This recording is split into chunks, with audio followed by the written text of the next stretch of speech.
Nambi Narayanan sir हमारे भारत के वो साइंटिस्ट हैं जिन्हें 25 साल से ज्यादा उस गलती की सजा भुगतनी पड़ी जो उन्होंने कभी की ही नहीं थी। देशभक्त और भगवान पर अटूट विश्वास रखने वाले नंबी नारायणन सर को हमारे भारत सरकार ने पद्म भूषण से सम्मानित किया। नंबी नारायणन सर पे ही एक फिल्म बनी जिसका नाम है रॉकेटरी, और जिस फिल्म में नंबी नारायणन सर का किरदार निभाया एक्टर आर माधवन ने। मैं इस मूवी को अभी थिएटर से देख कर ही आ रहा हूँ और आपके सामने रिव्यू बना रहा हूँ। मैंने सोशल मीडिया पर जो देखा और थिएटर में जाकर जो मैंने मूवी में देखा, उसी के आधार पर ये पूरा रिव्यू वीडियो मैं आज बना रहा हूं। ये वीडियो काफी इंटरेस्टिंग होने वाला है, तो एंड तक बने रहिएगा। जय हिंद।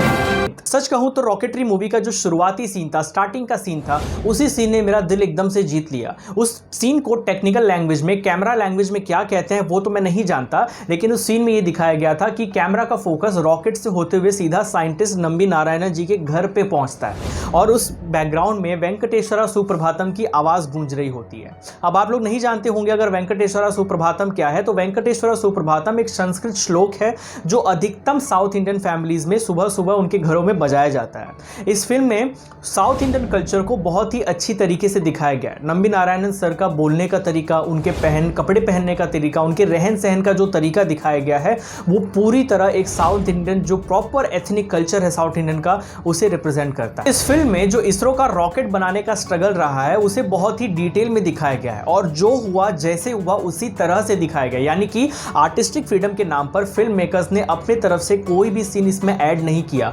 जो भी दिखाया गया इस फिल्म के अंदर वो as describe by Nambi Narayanan sir वैसा ही दिखाया गया। जैसा जैसा नंबी नारायणन सर कहते थे वैसा वैसा इस फिल्म में पूरा डिस्क्राइब किया गया है, वही सीन्स भी दिखाए गए हैं।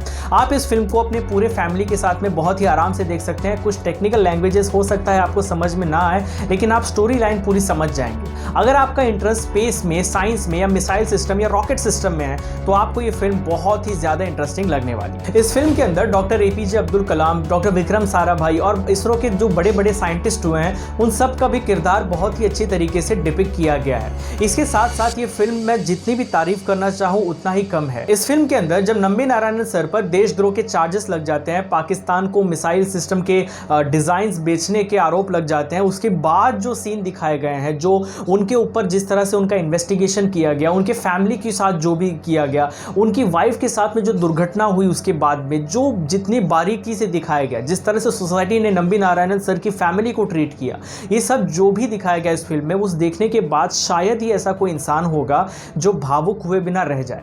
सच कहूं तो मैं फिल्मों को देखकर कभी इमोशनल नहीं होता, लेकिन नंबी नारायणन सर की इस रॉकेटरी फिल्म को देखकर मेरे भी आंख में आंसू आ गए थे। एक ऐसा इंसान जिसने जिंदगी भर अपने देश से ही सबसे ज्यादा प्यार किया हो, चुपचाप अपने देश के लिए इतना सारा कंट्रीब्यूशन दिया हो और कभी उसका क्रेडिट ना ले, ऐसे इंसान के ऊपर जब देशद्रोह का आरोप लगेगा तो उसके दिल पर क्या बीतेगी जरा सोच कर देखिए। इस फिल्म में नंबी नारायणन सर को एक क्रिएटिव, धार्मिक और एक देशभक्त साइंटिस्ट के रूप में दिखाया गया। काफी सारे सीन्स में नंबी नारायणन सर को पूजा पाठ करते हुए भी दिखाया गया, देवी माता के नाम को चैंट करते हुए भी दिखाया गया। सच कहें तो यही बात हमारे भारत में कई लोग को डाइजेस्ट नहीं हो रही कि एक साइंटिस्ट पूजा पाठ कैसे कर सकता है। आमतौर पे हमारे भारत के लोगों के मन में एक इमेज बनी हुई है साइंटिस्ट लोगों की कि ये भगवान में नहीं मानते, ये सिर्फ और सिर्फ साइंस में मानते हैं। हम एक्चुअली साइंस की तरफ से सर, साइंस की तरफ से, जो कि पूरी तरह गलत है।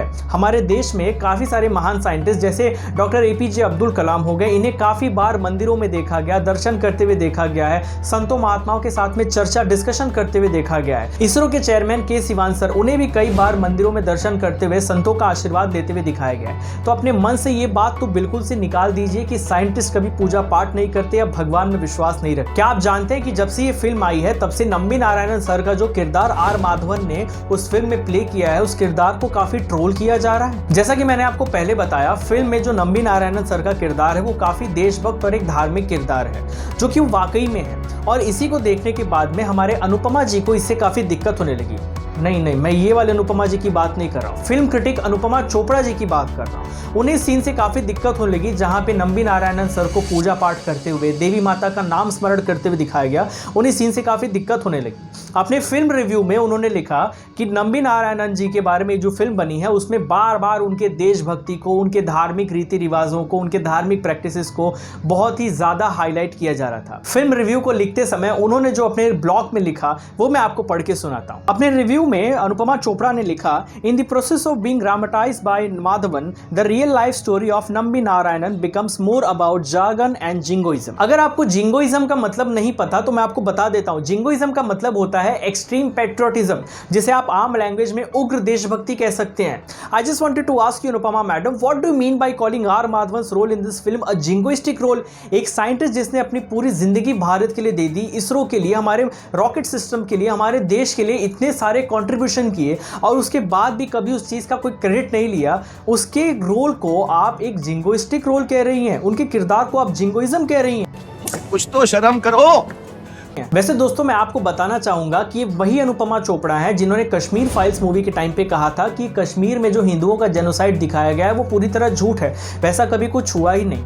अब इसके आगे मैं आपको कुछ नहीं कहूंगा, आप खुद समझदार हैं। दोस्तों इस फिल्म को देखते समय जिस चीज़ का मुझे सबसे ज़्यादा बुरा लगा वो ये था कि जब हमारे भारत में बॉलीवुड की कोई रोमांटिक फिल्म रिलीज होती है या हॉलीवुड की कोई फिक्शनल फिल्म आ जाती है या कोई ऐसे फिल्म जिसमें भर भर के रोमांस या एडल्ट सीन या कॉमेडी हो, ऐसे फिल्मों को देखने के लिए हाउसफुल हो जाते हैं, पूरा थिएटर की सारी सीट्स भर जाती हैं। लेकिन एक ऐसी फिल्म जिसमें हमारे भारत के एक बहुत महान साइंटिस्ट की लाइफ के बारे में बताया गया है, इस फिल्म को देखने के लिए थिएटर्स आधे भी फुल नहीं हो रहे हैं। हम इंडियंस भी बहुत गजब होते हैं। मार्स पर इंडिया ने पहले अटेम्प्ट में लैंड कर दिया, इस बात को कहकर हम बहुत प्राउड फील करते हैं। लेकिन जिस साइंटिस्ट ने उस पूरे रॉकेट सिस्टम पे काम किया, जिसने हमें मार्स तक पहुंचा दिया, उसी के लाइफ पर बनी एक फिल्म को देखने थिएटर में भी नहीं जाते हैं।